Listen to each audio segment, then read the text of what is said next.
Приветствую на своем канале Tracker in Scandinavia. У нас теплейший летний день и выходной день сегодня, воскресенье. Я нахожусь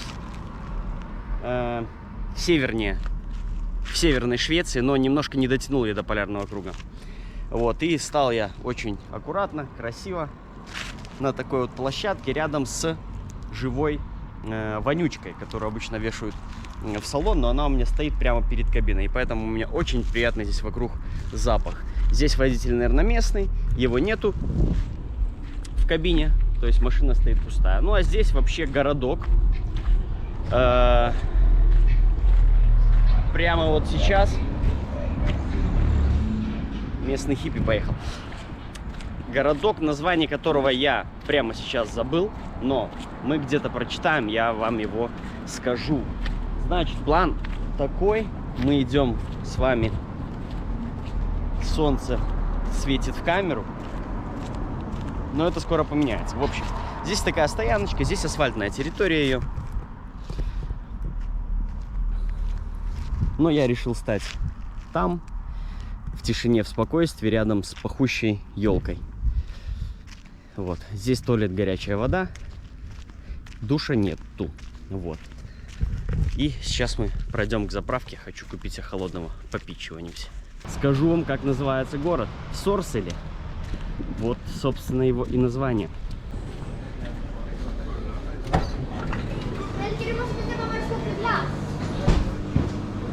Kom här. Här. Vad ska du ha för läsk? Va? En mer, Fanta, Pepsi. Я не знаю, что это, но попробую.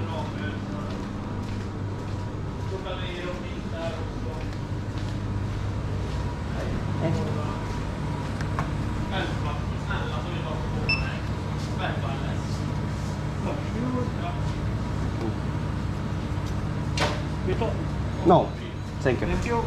Bye. Bye. Ja. Glassen. Så. Glassen.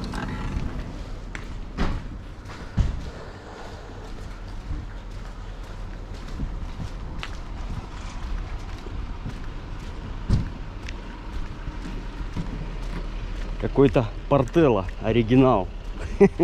Интересно, интересно. Я такого еще не видел. Но всегда нужно пробовать что-то новое. Также у меня в рюкзаке очень вкусные нектарины есть. Я их купил в магазине, который мы чуть позже увидим. И сейчас мне нужно совершить одну процедуру. Я найду какую-нибудь скамейку. А, точно, здесь есть фонтан. Вот так передвигаются старцы по Швеции. А у нас центр города. Ни одной души. Фонтан. Можно было бы начать здесь уже купаться. Я так и думал вначале, если не найду ничего, но я нашел вариант лучше. Я взял с собой свою кружку. И сейчас в нее я залью этот неизвестный напиток. И у меня будет холодный напиток на весь день. Заодно попробуем, что это такое.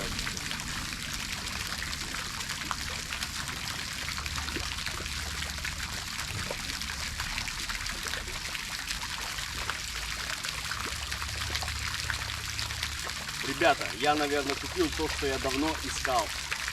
Вкус крем-соды. Такая, как у нас раньше продавалась. Прикиньте.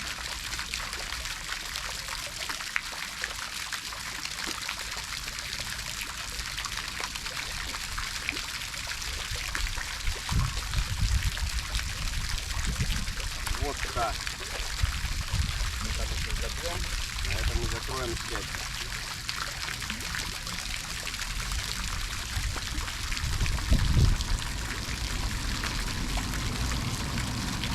Газы куда-то летят. Почему-то у меня... А нет, все нормально.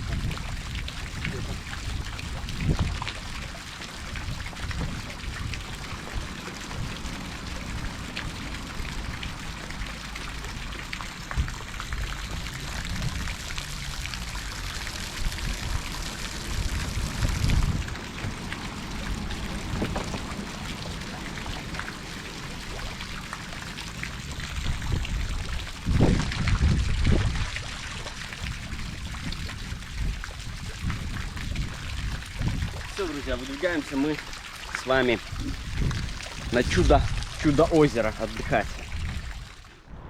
В этом городке протекает вот такая чудесная река, но она с большего идет дикая. Правда, где-то, подождите, а вон там коровки тусят там. Катаются местные тут на лодках периодически. И также я нашел там место, да, на гидроцикле я вижу, кого-то там выезжают.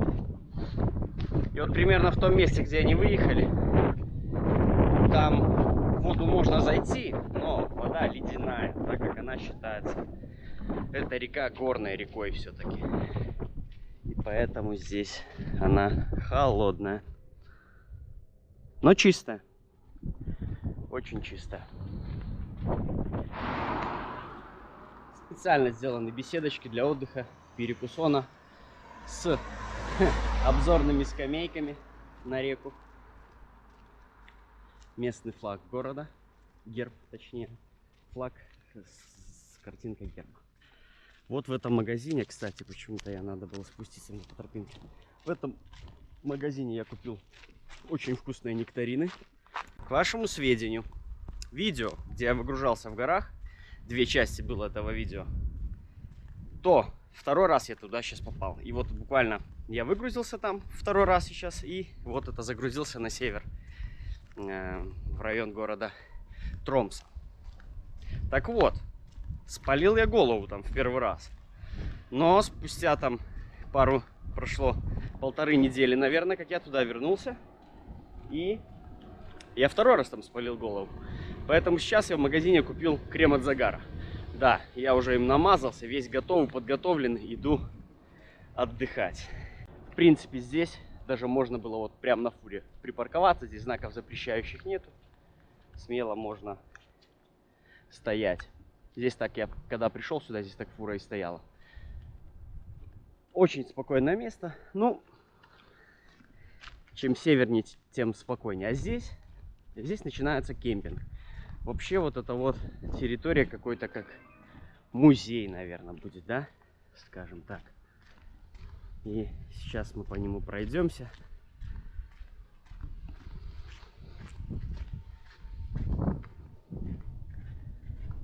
Сейчас мы пройдемся.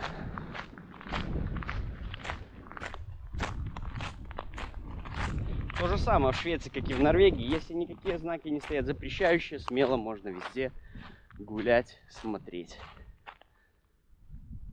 Здесь для барбекю сразу даже и решетка лежит. Такой вот столик интересный. Речка туда дальше протекает. Здесь внутреннее маленькое озерцо, но оно здесь не для плавательных действий, потому что нету здесь захода ни с одной стороны. Не знаю, зачем оно вообще здесь нужно. Даже как бы спуска для лодки здесь нету. Я бы мог подумать, что тут в центр выплыл на лодке и тусуешься, но нет. Как говорится, есть. Ветра практически нету, поэтому в кабине просто сидеть нереально. С открытыми дверями, окнами это ничего не помогает. Какой-то сельхозвозе здесь, я так понимаю. 1700 год. Больше тут ничего не понятно, потому что написано на шведски. Вот вам вот возьмите и кому надо переведите. Что это? Здесь вот только я вижу плуг. Висит на стенке. Вот мы подошли уже к проходу к этому озеру. И хочу обратить ваше внимание, стоят машинки с открытыми окнами. И стоит бусик даже с открытыми дверями. Никого вокруг нету. Все ушли купаться. Вот настолько на севере здесь отсутствует какой-либо криминал. И тем самым мне и нравится более северная часть Скандинавии. Как, ну, Норвегия мне вся в целом нравится, кроме Осло. Район Осло мне не нравится за счет проблем в движении, с стоянками. А Швеция, да, больше северная часть мне нравится. Южная мне вообще Швеция не нравится, потому что там одно какое-то и срач везде, и, ну, в общем, я в своих видео часто об этом говорю. И вот он, городской официальный пляж. А рядом здесь кемпинг. Закрытая как бы идет территория. С забором обставленная. А вот самое обычное место. Скамеечки. Также под, вот как мы и видели, с мангалами этими. Все аккуратно, все красиво. Ну, сейчас мы вблизи. Более я там вам покажу, что там есть еще.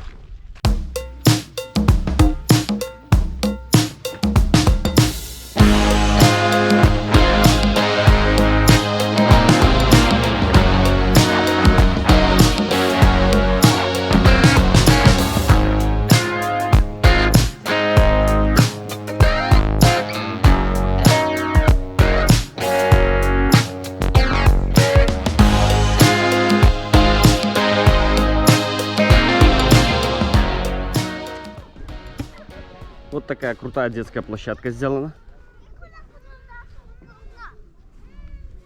Все для людей.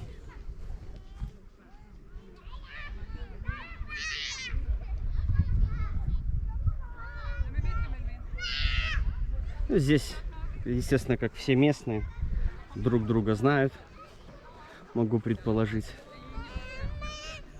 Ну и вот, собственно, само место для купания меня очень впечатлило, на самом деле.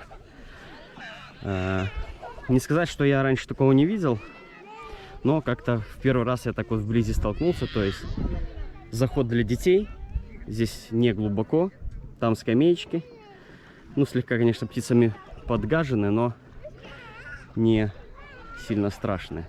И все, вот все спокойно отдыхают, культурно. Там дальше поглубже, и озеро само по себе, я, насколько понял, глубокое. Ну, пойду замерю, какая там вода.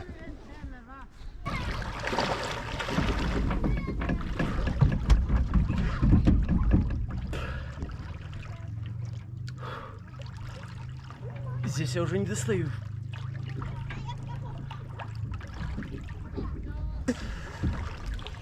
Что я могу сказать, друзья? Вода... Вода ни разу не теплая, такая, как я думал. Она здесь, смотря на местных детей и людей, как они здесь плещутся. Бодрящая, довольно-таки бодрящая. Наверное, все-таки здесь от озера, от речки, точнее, бьют где-то какие-то ключи. Вот, ну, кстати, хорошо, я думаю, второй раз будет получше. Ну и глубоко здесь уже вот отходишь от берега, и глубина уже увеличивается. Как вам такой отдых дальнобойщика? Выходные. Шикарные, я считаю. Вот, сейчас пойду намажусь я кремом от загара, чтобы не сгореть. И буду кушать нектарины.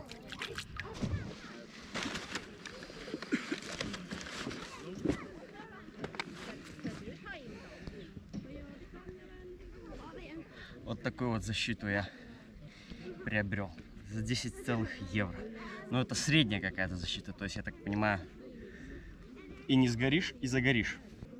Очень я рад, что я сюда приехал, именно до этой стоянки, до этого места. Каждые выходные так было бы вообще шикарно. Только сейчас я смог оценить, какой у меня крутой загар на данный момент, посмотрев запись, которую я снял. Конечно, да, нужно с этим что-то срочно делать, потому что так выглядеть не очень как-то красиво. Ну что, сегодня постараемся это исправить. Вот. Главное не сгореть.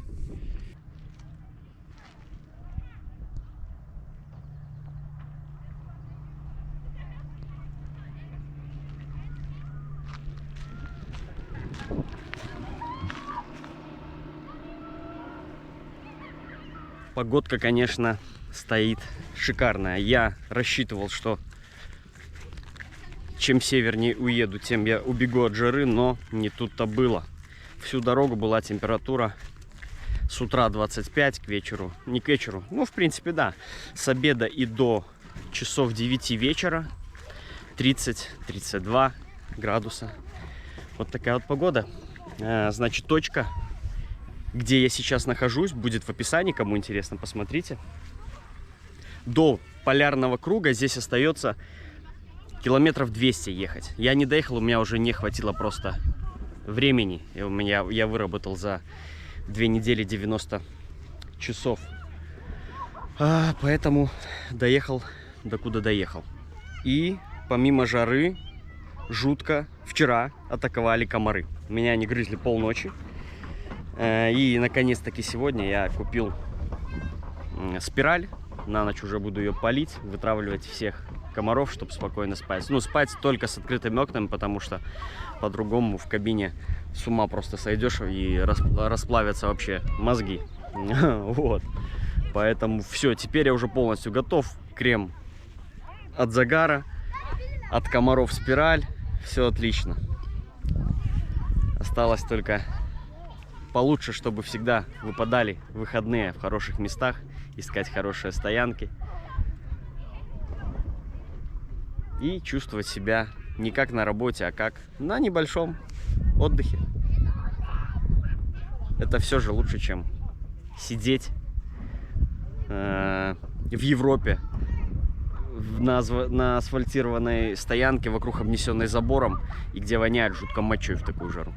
Вот, поэтому я всегда топлю за работу в Скандинавии. И про Европу я ничего хорошего вообще сказать не могу, в принципе, о работе в Европе. В Скандинавии здесь совсем другой мир, совсем другая атмосфера. И даже если этой атмосферы нету, ее есть возможность создать. А в Европе, если нет атмосферы, то вы уже там ничего не создадите. Вот такие дела.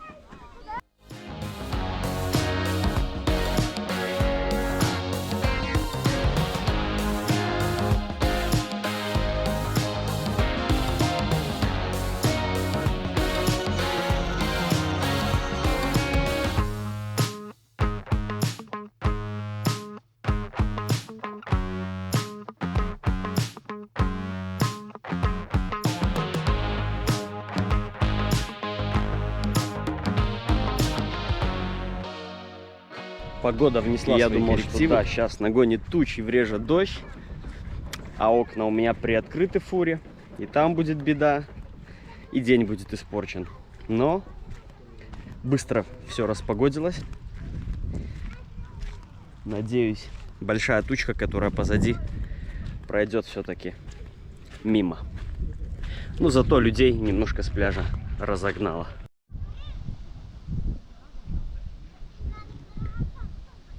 Детишки решили полосу препятствий пробежать.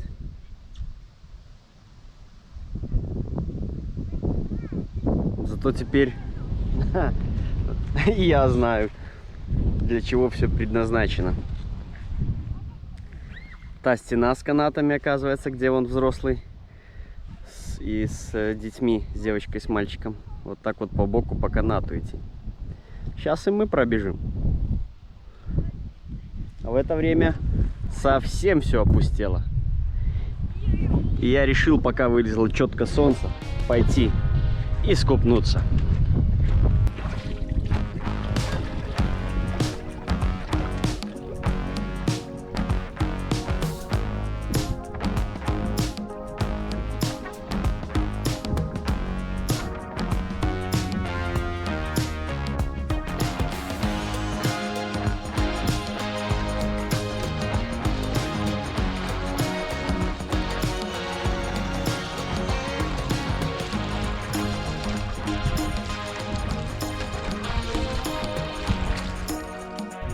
Что ж, друзья, вынужден я тоже покинуть данную локацию, потому что идет уже следующая тучка, которая даже там что-то там погрукивает немного.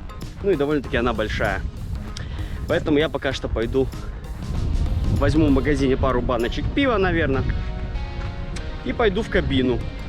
Если тучка пройдет и распогодится, то я еще сюда сегодня вернусь. Ну а с вами был Федор. Всем хороших каникул, хороших отпусков и прекрасной вам летней погоды. Всем пока!